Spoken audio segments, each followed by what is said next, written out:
Martin Place tent city, Premier Gladys Berejiklian announces change to legislation on Sydney Crown land. The NSW state government will seek to change the law to give it the power to send in police to dismantle the homeless camp in Martin Place, effectively bypassing the city of Sydney in its bid to resolve the issue amicably. The move will pave the way for the eviction of dozens of homeless people who have established a tent city in Martin Place, following a long-running stoush between the government and the city. At a press conference on Tuesday afternoon, Premier Gladys Berejiklian said the proposed legislation would be introduced to Parliament today, and was expected to pass within days, to be enforced by the end of the week. The legislation would give the government the power to authorize the police to be able to move in, take property and also ask people to move on if it's deemed to be a public safety issue, she said. The proposed legislation affects only Crown land within the city of Sydney, and does not extend to other councils. Ms. Berejiklian rejected suggestions the new law could be used to break up other types of protests within the city. This relates specifically to unauthorized activity on Crown land. It is not at all interfering with people's right to protest. What is happening in Martin Place is beyond protest because it's unauthorized activity which is compromising the public safety of those most vulnerable but also the safety of the community. The Premier described the new law as a course of action which I wish I did not have to take, and instead sought to attribute the government's heavy-handed approach to inaction by the city of Sydney. We know that the city of Sydney had power to deal with that issue today. They had powers to deal with this issue weeks ago. Regrettably, they chose not to use those powers. The Premier said existing state laws provided the government with limited police powers to break up the camp by issuing the homeless occupants with warrants and forcing them to face court action, a method she said she wasn't prepared to use.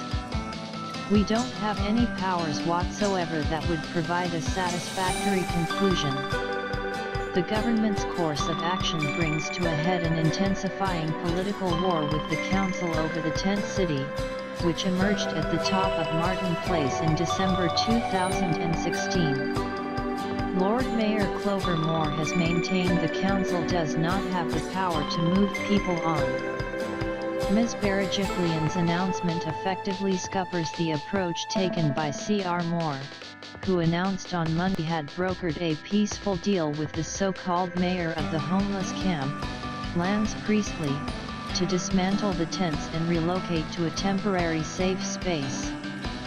C.R. Moore, at Monday night's council meeting, represented the deal as having the support of the Premier, and indicated that the state government would match the council's pledge of $100,000 towards a permanent 24-hour safe space.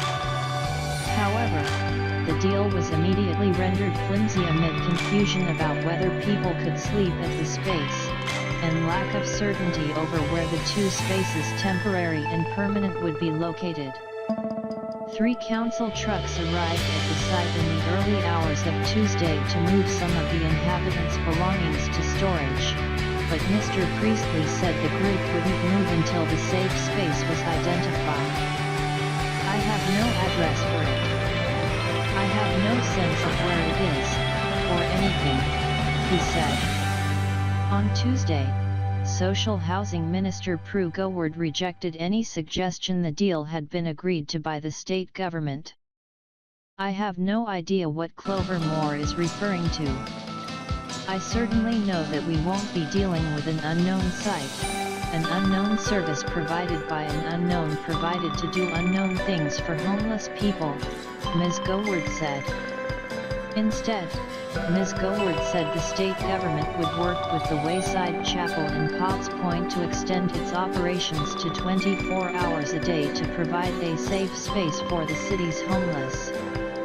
Responding to the Premier's announcement on Tuesday, C.R. Moore said the new law would set up the risk of violent conflicts between police and vulnerable homeless people as we saw in Melbourne.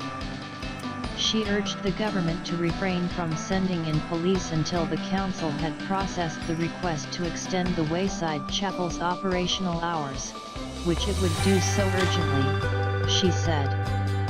However, it remains likely that some of the camp's homeless will be left without immediate shelter once police dismantle the tents. Ms. Berejiklian urged the homeless to urgently work with the Department of Housing, who have found permanent housing for 73 of the camp's rough sleepers. Please talk to our people. Tell us what you need and we will make sure you have that alternative accommodation.